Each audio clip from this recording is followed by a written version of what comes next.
So yes, all students, a very good afternoon to you all and welcome to Enlightened Educators. And today a revaluation update have come, but it is not official, to be frank.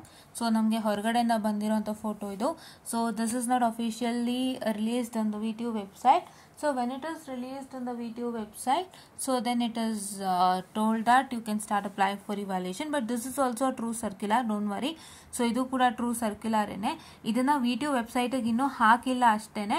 VTU ವೆಬ್ಸೈಟ್ಗೆ official ಆಗಿ announce ಮಾಡ್ತಾರೆ, ತಲೆ ಕೆಡ್ಸ್ಕೋಬೇಡಿ. So first thing what I have to tell you is your this thing third semester CBCS revaluation update barodadre.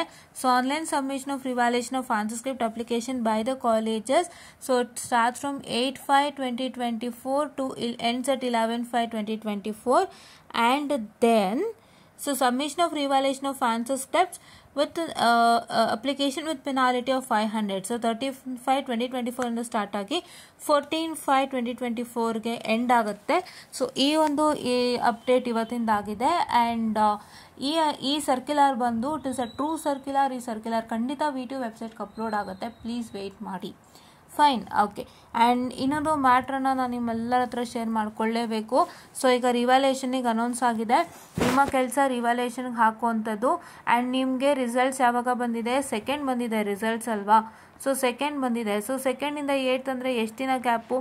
6 days gap ಕೊಟ್ಟಿದ್ರು. So 6 days ಗ್ಯಾಪಲ್ಲಿ ನಿಮ್ಮ ಜವಾಬ್ದಾರಿ, ನಿಮ್ಮ ಕೆಲಸಗಳನ್ನ ನೀವು ಮಾಡಿದ್ದೀರಾ ಅಂತ ನಾನು ಅಂದ್ಕೊಂಡಿದ್ದೀನಿ. ನಾನೇ ಹೇಳಿದ್ದೆ ಏನಂತ, ನೀವು ನಿಮ್ಮ ಆನ್ಸರ್ಸ್ನ ನಿಮ್ಮ ಮೆಟೀರಿಯಲ್ಸ್ ಜೊತೆಗೆ ಚೆಕ್ಔಟನ್ನು ಮಾಡಿ ಇಟ್ಕೊಂಡು ನಿಮ್ಮ ಟೀಚರ್ಸ್ ಹತ್ರನೂ ಕ್ಲಾರಿಫೈ ಮಾಡಿಕೊಂಡು ನೀವು ಒಂದು ನಿಲುವಿಗೆ ಬರಬೇಕು. Whether I to apply revaluation or not, because simply applying for revaluation doesn't make any sense and you lose your money. ನಿಮ್ಮ ದುಡ್ಡನ್ನ ನೀವೇ ಹಾಳು ಮಾಡ್ಕೊಳ್ತೀರಾ, ಹೌದಾ? ಸೊ ನಿಮ್ಮ ದುಡ್ಡನ್ನ ನೀವೇ ಯಾಕೆ ಹಾಳು ಮಾಡ್ಕೊಳ್ತೀರಾ? ಈ ಕಡೆ ಮಾರ್ಕ್ಸು ಬರಲ್ಲ, ನಿಮ್ಮ ದುಡ್ಡು ಹಾಳು ಮಾಡ್ಕೊತೀರಾ ಅಂದರೆ ಎಷ್ಟು ಹಿಂಸೆ ಅಲ್ಲ ಅದು? So 400 rupees or 600 rupees as a value ಅಲ್ವಾ in each and everybody's life. So ಅದನ್ನ ಹಾಳು ಮಾಡ್ಕೋತೀರಾ. ಸೊ ಅದಕ್ಕೂ ಮುಂಚೆ ಇಷ್ಟೆಲ್ಲ ವರ್ಕ್ ಮಾಡಬೇಕು ಅಂತ ಹೇಳಿದೆ. Hope you have all done that. And ನಾವ್ we apply for evaluation and keep faith and hope so that you can easily pass your examinations, ಆಯಿತಾ? ಆ್ಯಂಡ್ ನಿನ್ನೆ ಒಂದು ಮೋಟಿವೇಶ್ನಲ್ ಡೌಟ್ ಕ್ಲಿಯರಿಂಗ್ ಸೆಷನ್ ಕೂಡ ಮಾಡಿದ್ದೆ. ಆ್ಯಂಡ್ ಅದನ್ನು ತುಂಬ ಜನ ವಾಚ್ ಮಾಡಿದ್ದೀರಾ, ಸಂತೋಷ. ಇನ್ನೂ ಹೆಚ್ಚು ಜನ ವಾಚ್ ಮಾಡಿ ನಿಮಗೆ ಗೊತ್ತಾಗಲಿ ಎಷ್ಟು ಜನ ಆ ಥರ ಪ್ರಾಬ್ಲಮಲ್ಲಿ ಸಿಕ್ಕಾಕೊಂಡಿದ್ದಾರೆ ಅಂತ. ಆ್ಯಂಡ್ ಆ ಥರ ಪ್ರಾಬ್ಲಮಲ್ಲಿ ಸಿಕ್ಕಾಕೊಂಡವರು ಯಾವ್ಯಾವ ರೀತಿ ಒದ್ದಾಡ್ತಾ ಇದ್ದಾರೆ ಅಂತ ನಾನು ತೋರಿಸ್ಕೊಟ್ಟಿದ್ದೀನಿ. ಆ್ಯಂಡ್ ಆ ಥರದ ಒಂದು ಒದ್ದಾಟ ಅವಶ್ಯಕತೆ ಬೇಡ. ತಲೆ ಕೆಡಿಸ್ಕೊಳ್ಳೋ ಅಂಥದ್ದು ಅಥವಾ ಏನೋ ಒಂದು ಡಿಪ್ರೆಷನ್ಗೆ ಹೋಗೋವಂಥದ್ದು, ಬೇಜಾರು ಮಾಡ್ಕೊಂಡು ಕೂರೋವಂಥದ್ದು ಅಲ್ಲ. ಸೊ ನೀವು ಬೇಜಾರು ಮಾಡ್ಕೊಂಡು ಕೂರೋ ಟೈಮಲ್ಲೇ ಆಗೋದಾಗೋಯ್ತು ನಾನು ಮುಂದಕ್ಕೆ ಹೋಗ್ತೀನಿ ಅಂತ ನೀವು ಮುಂದಕ್ಕೆ ಪುಷ್ ಆನ್ ಮಾಡಿದ್ರೆ ಸೊ ನಿಮಗೆ ಇನ್ನೂ ಎಷ್ಟೋ ಕೆಲಸಗಳಾಗುತ್ತೆ, ಹೌದಾ? Many of the works will get finished. ತುಂಬ ಕೆಲಸಗಳಾಗೋಗುತ್ತೆ. ನೀವು ಧೈರ್ಯವಾಗಿ ಇವಾಗ ಆಗೋದಾಗೋಯ್ತು ನನ್ನ ಕಡೆಯಿಂದ, ಇವಾಗ ಏನೋ ಪ್ರಾಬ್ಲಮ್ ಆಗಿದೆ. ಈಗ ಫಾರ್ ಎಕ್ಸಾಂಪಲ್ ಇವಾಗ ಫೇಲ್ಡ್ ಆಯಿತು ಅಂದರೆ there are many reasons that you get failed.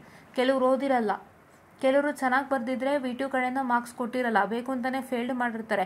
VTUನಲ್ಲಿ ಒಂದು ಪ್ರಾಬ್ಲಮ್ ಏನಾಗುತ್ತೆ ಅಂದರೆ if you are very near to pass, ಇವಾಗ ನಿಮ್ಮ ಪಾಸ್ ಎಷ್ಟು 18, so very near to pass ಅಂದರೆ ಏನು ಮಾಡ್ತಾರೆ ಅವರು, ಬೇಕು ಅಂತ ಒಂದು 14 or 13 ಕೊಟ್ಬಿಡ್ತಾರೆ. ಆಮೇಲೆ ಏನು ಮಾಡ್ತಾರೆ, ನೀವು 13 ಬಂತು ಅಲ್ವಾ, ಸೊ ನೀವು ರಿವ್ಯಾಲ್ಯೂಯೇಷನ್ಗೆ ಹಾಕ್ತೀರಾ, ನೀವು ಹಾಕಿದಾಗ ಪಾಸ್ ಆಗಿಬಿಡ್ತೀರಾ. ಸೊ ಆ ಥರ ಅವರು ದುಡ್ಡು ಮಾಡೋವಂಥ ಚಾನ್ಸಸ್ ತುಂಬ ಇದೆ. ಈ ಥರ ತುಂಬ ಕೇಸಸ್ ನಾನು ನೋಡಿದ್ದೀನಿ. When I was studying I have saw many of the cases like this. So ಹಾಗಾಗಿ ಏನಾಗುತ್ತೆ ಅಂತ ಹೇಳಿದ್ರೆ, ಸೊ ಇದೊಂದು ರೀಸನ್ ಆಗುತ್ತೆ. ಆ್ಯಂಡ್ ಮೂರನೇ ರೀಸನ್ ಏನು ಅಂತ ಹೇಳಿದ್ರೆ, ನೀವು ಸಣ್ಣ ಪುಟ್ಟ ಬರಿಬೇಕಾದ್ರೆ ಸಣ್ಣ ಪುಟ್ಟ ಮಿಸ್ಟೇಕ್ಸ್ಗಳನ್ನ ಮಾಡಿರ್ತೀರ. ಸೊ ಅದರಿಂದಾಗಿನೂ ಕೂಡ ಫೇಲ್ಡ್ ಆಗಿರ್ತೀರ. ಸೊ ಅದು ಓದಿಲ್ಲ ಅನ್ನೋದೇನು ಅಂತಂದರೆ ಲೈಕ್ ನೀವು ಕರೆಕ್ಟಾಗಿ ಓದ್ಕೊಂಡೇ ಇರಲ್ಲ, ಹೋಗಿ ಏನೋ ಒಂಚೂರು ಬರೆದು ಬಂದಿರ್ತೀರ. ಇನ್ನೊಂದು ನೀವು ಕರೆಕ್ಟಾಗಿ ಬರೆದಿದ್ರು VTU ಕಡೆಯಿಂದ ಮಾರ್ಕ್ಸ್ ಅವಾರ್ಡ್ ಆಗಿರಲ್ಲ, ಬೇಕು ಅಂತ ರಿವ್ಯಾಲ್ಯೂಯೇಷನ್ನಿಂದ ಅಮೌಂಟ್ ಮಾಡೋಕ್ಕೋಸ್ಕರ ಕೆಲಸ ಮಾಡಿರ್ತಾರೆ. ಸೊ ನೀವು ರಿವ್ಯಾಲ್ಯೂಯೇಷನ್ಗೆ ಆಗ್ತಾ ಖಂಡಿತ ಪಾಸ್ ಆಗ್ತೀರಾ. ಮೂರನೇದೇನು ಅಂದರೆ, ಸೊ ನೀವು ಬರಿಬೇಕಾದ್ರೆ ಸಣ್ಣ ಪುಟ್ಟ ಮಿಸ್ಟೇಕ್ ಮಾಡಿರ್ತೀರ and you will feel that have done it proper. So ಈ ಥರ ಈ ಒಂದು 3 reasons plus along with any other reasons that happen to takes place. So ನೀವು ಫೇಲ್ಡ್ ಆಗಿರ್ತೀರ, ಹೌದಾ? ಸೊ ನೀವು ಏನೇ ಕಾರಣಕ್ಕೆ ಫೇಲ್ಡ್ ಆಗಿರಿ. ಸೊ ಇವಾಗ ನಾನು ಸೆಕೆಂಡ್ ರೀಸನ್ನೇ ತಗೊಳ್ತೀನಿ. ಸೊ ಸೆಕೆಂಡ್ ರೀಸನ್ ಇರೋರಿಗೆ, ಚೆನ್ನಾಗಿ ಬರೆದಿದ್ರು ಮಾರ್ಕ್ಸ್ ಕೊಟ್ಟಿಲ್ಲದೆ ಇರೋರಿಗೆ ನೀವು ತಲೆ ಕೆಡಿಸ್ಕೊಂಡು ಯೋಚನೆ ಮಾಡೋಂಥ ಅವಶ್ಯಕತೆ ಇಲ್ಲ. ನೀವೇನು ಮಾಡ್ಬೋದು, ಈಸಿಯಾಗಿ ರಿವ್ಯಾಲ್ಯೂಯೇಷನ್ಗೆ ಹಾಕ್ಬೋದು. ನೀವು ದೇವರಲ್ಲಿ ಒಂದು ಫೇತನ್ನು ಇಟ್ಕೊಳ್ಳಿ, ನಿಮಗೆ ಖಂಡಿತ ಆಗುತ್ತೆ, ಆಯಿತಾ? ಫಸ್ಟ್ ಆ್ಯಂಡ್ ಥರ್ಡ್ ರೀಸನ್ ಇರೋರಿಗೆ ನೀವು ದಯವಿಟ್ಟು ಏನು ಮಾಡ್ತೀರಾ ಅಂತಂದರೆ, ನಿಮ್ಮ ಕಡೆ ಆಗಿರೋಂಥ ತಪ್ಪನ್ನ ತಿದ್ದುಕೊಳ್ಳೋಕೆ ನೋಡಿ. ನಿಮ್ಮ ಕಡೆ ಆಗಿರೋಂಥ ತಪ್ಪನ್ನ ತಿದ್ದುಕೊಳ್ಳೋಕೆ ನೋಡಿ. ಫೇಲ್ಡ್ ಆಯಿತು ಅಂತ ಅಂದ್ಬಿಟ್ಟು ಸುಮ್ಮನೆ ಕೂತ್ಕೊಳ್ಳೋದಲ್ಲ, ಸೊ ಸುಮ್ಮನೆ ಕೂತ್ಕೊಂಡು ಕೊರಗ್ತಾ ನಂಗೆ ಫೇಲ್ಡ್ ಆಗೋದೆ, ಏನಪ್ಪ ಮಾಡಲಿ, ನಂಗೆ ತುಂಬ ಬೇಜಾರಾಗ್ತಿದೆ ಅಂತ ಕಣ್ಣೀರು ಹಾಕ್ತಾ ಅಳ್ತಾ ಕೂರೋವಂಥದ್ದಲ್ಲ. ನಿಮ್ಮ ಕೆಲಸ ಏನು ಆಗದಾಗೋಗಿದೆ, ನಾನು ಇನ್ನೂ ತಪ್ಪು ಮಾಡಲ್ಲ, I don't make this mistake again, ಈಗ ಆಗಿರೋ ಮಿಸ್ಟೇಕ್ನ ನಾನು ಕರೆಕ್ಟ್ ಮಾಡ್ಕೊಳ್ತೀನಿ ಅಂತಂದ್ಬಿಟ್ಟು ನೀವು ಕರೆಕ್ಟ್ ಮಾಡ್ಕೊಳ್ಳೋಕ್ಕೆ ಸ್ಟಾರ್ಟ್ ಮಾಡಬೇಕು. ಏನು ಮಾಡಬೇಕು? ಮಿಸ್ಟೇಕ್ಸನ್ನು ಕರೆಕ್ಟ್ ಮಾಡ್ಕೊಳ್ಳೋಕ್ಕೆ ಸ್ಟಾರ್ಟ್ ಮಾಡಬೇಕು. ಹೇಗೆ ಕರೆಕ್ಟ್ ಮಾಡ್ಕೋತೀರಾ? ಫಸ್ಟು ನಿಮ್ಮ ಕಡೆಯಿಂದನೇ ಮಿಸ್ಟೇಕ್ಸ್ಗಳಾಗಿತ್ತು ಅಂತಂದರೆ ಸೊ ನೀವೇನು ಮಾಡಬೇಕು, ಈಗ ಅದಕ್ಕೆ ಹೇಗೆ ನಾನು ಪ್ರಿಪೇರ್ ಆಗಬೇಕು, ಹೇಗೆ ನಾನು ಪಾಸ್ ಮಾಡ್ಕೋಬೇಕು ಅನ್ನೋ ಅಂಥದ್ದನ್ನು ನೀವು ಮಾಡ್ಕೊಳ್ಬೇಕಾಗತ್ತೆ. ಫಸ್ಟು ಆ ಕೆಲಸನ ಮಾಡ್ಕೊಳ್ತಾ ಹೋಗಿ ಇನ್ನೂ ಹೆಚ್ಚು ಕಾನ್ಫಿಡೆನ್ಸನ್ನು ತೊಗೊಳ್ಳಿ, ಇನ್ನೂ ಹೆಚ್ಚು ಧೈರ್ಯ ತೊಗೊಂಡು ನೀವು ಮುನ್ನುಗ್ಗಬೇಕಾಗತ್ತೆ. So that it is very much helpful for you a lot. ಹೌದಾ? ಇದು ಒಂದು ಮ್ಯಾಟರ್ ಆಯಿತಾ, ಇದೊಂದು ಮ್ಯಾಟರ್. ಸೊ ನಾನು ಇದನ್ನು ಯಾತಕ್ಕೆ ಹೇಳ್ತಾ ಇದ್ದೀನಿ ಅಂದರೆ ನಿಮ್ಮ ಮಾರ್ಕ್ಸು ನಿಮ್ಮ ಯಾವುದೇ ಒಂದು ನಿಮ್ಮ ಜೀವನನ ಡಿಸೈಡ್ ಮಾಡಲ್ಲ. ಮಾರ್ಕ್ಸು ಯಾವ ಕಾರಣಕ್ಕೂ ನಿಮ್ಮ ಜೀವನನ ಮಾರ್ಕ್ಸ್ ಡಿಸೈಡ್ ಮಾಡಲ್ಲ, ನೆನಪಿನಲ್ಲಿರಲಿ. ಎಷ್ಟೋ ಇದು ಏನು ಮಾಡ್ತಾರೆ ಗೊತ್ತಾ, ಓ ಇವಳು ಟಾಪರು ಇವಳು ಕಮ್ಮಿ ಅಂತ ಕಂಪ್ಯಾರಿಸನ್ ಮಾಡೋವಂಥದ್ದು ಪೇರೆಂಟ್ಸೇ ಸ್ಟಾರ್ಟ್ ಮಾಡ್ತಾರೆ. ಅದು ವಾಟ್ ದೇ ಡೂ ಗೊತ್ತಾ, ಶೀ ಈಸ್ ಅ ಟಾಪರ್, ಅವಳು ಚೆನ್ನಾಗಿ ತೆಗಿತಿದ್ದಾಳೆ, ನೀವು ಚೆನ್ನಾಗಿ ತೆಗಿತಾ ಇಲ್ಲ ಅಂತ ಕಂಪ್ಯಾರಿಸನ್ ಮಾಡೋರು ತುಂಬ ಪೇರೆಂಟ್ಸ್ ಇದ್ದಾರೆ. ಆ್ಯಂಡ್ ತುಂಬ ಪೇರೆಂಟ್ಸು ಮಾರ್ಕ್ಸ್ ಬಂದಿಲ್ಲ ಅಂದಿದ ತಕ್ಷಣ ಸ್ಟೂಡೆಂಟ್ಸ್ನೂ ಬೈಕ್ ಸ್ಟಾರ್ಟ್ ಮಾಡ್ತಾರೋ ಹೊರತು they don't think what is happening inside that particular. ಅದು ಏನಾಗುತ್ತೆ ಅಂದರೆ ನೀವು ಸ್ವಲ್ಪ ಓಪನ್ ಅಪ್ ಆಗಲ್ಲ. ನೀವೇನು ಮಾಡ್ತೀರಾ, ಯಾವ ಟೀಚರು ಏನೇ ಮಾಡಿದ್ರು ಕೂಡ you will just sustain inside your mind and you don't even open up with anybody. So that ಅವಾಗ ಏನಾಗುತ್ತೆ, ಅದು ನಿಮ್ಮ ತಲೆಗೆ ಬರುತ್ತೆ. ನೀವು ಇಂಟರ್ನಲ್ಲಿ ಟೀಚರ್ಸ್ ಹತ್ರ ತುಂಬ ಸಫರ್ ಮಾಡಿರ್ತೀರ, ಅವರೇನೋ ನೀಟಾಗಿ ಟೀಚ್ ಮಾಡಿರಲ್ಲ, ಇಲ್ಲ ನಿಮ್ಗೆ ಅವ್ರದ್ದೇನೋ ಗೊತ್ತಾಗ್ತಾ ಇರಲ್ಲ, ಅಥವಾ ನಿಮ್ಗೆ ಅವ್ರು ಅಡ್ಜಸ್ಟ್ ಆಗಿರಲ್ಲ, ಏನೋ ಸಾವಿರಾರು ಸಮಸ್ಯೆಗಳಿದ್ರು ಕೂಡ that then comes to your head back, ನಿಮ್ಮ ತಲೆಗೆ ಬರುತ್ತದು ವಾಪಸ್. ಸೊ ಆ ಥರ ಎಲ್ಲ ಪ್ರಾಬ್ಲಮ್ಸ್ ಆಗ್ತಾ ಇರುತ್ತೆ. ಸೊ ಹಾಗಾಗಿ ನೀವೇನು ಮಾಡಬೇಕು ಅಂತ ಹೇಳಿದ್ರೆ ಇದನ್ನು ದಯವಿಟ್ಟು ಸ್ಟಾಪ್ ಮಾಡಿ parents first of all. And ನಾನೀಗ ಹೇಳೋಕೆ ಹೊರಟಿರೋ ವಿಷಯ ಏನು ಅಂದರೆ ನಿಮ್ಮ ಮಾರ್ಕ್ಸು ಯಾವುದೇ ಕಾರಣಕ್ಕೂ ನಿಮ್ಮನ್ನು ಡಿಸೈಡ್ ಮಾಡೋದಿಲ್ಲ. ಮಾರ್ಕ್ಸಿಂದ ಯಾರನ್ನೂ ಅಳಿಬೇಡಿ. ಇವತ್ತು ತುಂಬ ಕಮ್ಮಿ ಮಾರ್ಕ್ಸ್ ತೆಗೆದಂಥವ್ರು, ತುಂಬ ಒಂದು ಕಡಿಮೆ ಮಾರ್ಕ್ಸನ್ನು ತೆಗಿತಾ ಬಂದಂತಹ ಯಾವುದೇ ಒಬ್ಬ ವ್ಯಕ್ತಿ ಆಗಲಿ ಇವತ್ತೊಂದು ಒಳ್ಳೆ ಸಾಧನೆ ಮಾಡೋರು ತುಂಬ ಜನ ಇದ್ದಾರೆ. There are many list which I can tell, ಆಯಿತಾ. ಸೊ ಅದಕ್ಕೂ ನಾನು ಆ ಥರದ್ದು ನಾನು ವೀಡಿಯೋಸ್ ಮಾಡ್ತಾ ಇರ್ತೀನಿ ನಿಮ್ಗೆ ಮೋಟಿವೇಟ್ ಆಗಲಿ ಅಂತ. ಬಿಕಾಸ್ ಯಾಕೆಂದರೆ ತುಂಬ ಜನ ಅಂದ್ಕೊಳ್ತಾರೆ ಜಾಸ್ತಿ ಮಾರ್ಕ್ಸ್ ತೆಗೆದ್ರೆ ಕೆಲಸ, ಕಮ್ಮಿ ಮಾರ್ಕ್ಸ್ ತೊಗೊಂಡ್ರೆ ಕೆಲಸ ಇಲ್ಲ ಅಂತ. ಅಲ್ಲ, ನಿಮ್ಮ ಟ್ಯಾಲೆಂಟ್ ಏನೋ ಅದೇ ಕೆಲಸ ಮಾಡೋದು. ಇವಾಗ ನಿಮ್ಗೆ ಹೇಳ್ತಾರೆ ಒಂದು ಕಂಪ್ನಿಗೆ 60% ಬೇಕು, ಒಂದು ಕಂಪನಿಗೆ just a minute, I just move forward. Okay, so ಈಗ ಒಂದು ಕಂಪನಿಗೆ 60% ಬೇಕು, ಒಂದು ಕಂಪ್ನಿಗೆ 70% ಬೇಕು ಅಂತ ಹೇಳ್ತಾರೆ. ಇದನ್ನು ನೀವು ತಗೊಳ್ಳೋಕೆ ಏನು ಮಾಡಬೇಕು ಅದನ್ನು ಮಾಡಿ ಫಸ್ಟು. ಇದು ನಿಮ್ಮ ಮಾನದಂಡ ಅಷ್ಟೇ. ನೀವು ಯಾವುದೋ ಒಂದು ಇದ್ರೊಳಗೆ ಹೋಗಬೇಕು, ಕಂಪ್ನಿ ಒಳಗೆ ಹೋಗಬೇಕು ಅನ್ನೋಕ್ಕಿರೋ ಮಾನದಂಡ ಅಷ್ಟೇ. ನೀವು ಕಂಪನಿ ಒಳಗೆ ಹೋದ ಮೇಲೆ ನಿಮಗೆ 70% ಬಂದಿದೆಯಾ, 70% ಬಂದಿದೆ, you are eligible to attend the interview of this company ಅಂತ ನಿಮ್ಮನ್ನಲ್ಲಿ ಒಳಗೆ ಕಳಿಸ್ತಾರೆ. ನಿಮ್ಮನಲ್ಲಿ ಒಳಗೆ ಕಳಿಸಿದ್ಮೇಲೆ ಏನಾಗುತ್ತೆ, ಅವ್ರು ಒಳಗೆ ಕಳಿಸಿದ ತಕ್ಷಣ ನಿಮ್ಮಲ್ಲಿ ನಡೆಸ್ಕೊಳ್ಳೋ ರೀತಿನೇ ಬೇರೆ. ನಿಮ್ಮ ಮಾರ್ಕ್ಸ್ ಕಾರ್ಡು ಲೆಕ್ಕಕ್ಕೆ ಬರೋಲ್ಲ. ನಿಮ್ಮ ಮಾರ್ಕ್ಸ್ ಕಾರ್ಡೇ ಯಾವುದೋ ಮೂಲೆ ಕೊಟ್ಟೋಯ್ತು, ಅವ್ರೇನು ಮಾಡ್ತಾರೆ, ಜಸ್ಟ್ ಈಸ್ಕೊಳ್ತಾರೆ, ಚೆಕ್ಔಟನ್ನು ಮಾಡ್ತಾರೆ, ಎಲ್ಲ ಥರದ್ದು ನಿಮ್ಮ ಚೆಕ್ಔಟನ್ನು ಮಾಡ್ತಾರೆ. ಮಾರ್ಕ್ಸ್ ಕಾರ್ಡ್ ಚೆಕ್ಔಟ್ ಮಾಡಿದ್ಮೇಲೆ ಅವ್ರು ಮೇಯ್ನಾಗಿ ನೋಡುವಂಥದ್ದು ನಿಮ್ಮ ಸರ್ಟಿಫಿಕೇಷನ್ಸ್, ನಿಮ್ಮ C++, Java, Python, web development and ಇದು ಕ್ಲೌಡ್ ಕಂಪ್ಯೂಟಿಂಗ್, IoT ಈ ಥರದ್ದೆಲ್ಲ ನಿಮ್ಮ ಹತ್ರ ಯಾವ ವಿಷಯವಾಗಿ ನೀವು ಸರ್ಟಿಫಿಕೇಷನ್ಸ್ಗಳನ್ನ ಮಾಡ್ಕೊಂಡಿದ್ದೀರಾ. Just a minute, I am sorry for the distraction. ಯಾವ ಒಂದು ವಿಷಯವಾಗಿ ನೀವು ಸರ್ಟಿಫಿಕೇಷನ್ಸ್ಗಳನ್ನ ಮಾಡ್ಕೊಂಡಿದ್ದೀರಾ, ಸೊ ಆ ಸರ್ಟಿಫಿಕೇಷನ್ಸ್ಗಳನ್ನು ಅವರು ಚೆಕ್ ಮಾಡ್ತಾರೆ. ಅದ್ರ ಮೇಲೆ ಕ್ವಶನ್ಸನ್ನು ಕೇಳ್ತಾ ಹೋಗ್ತಾರೆ.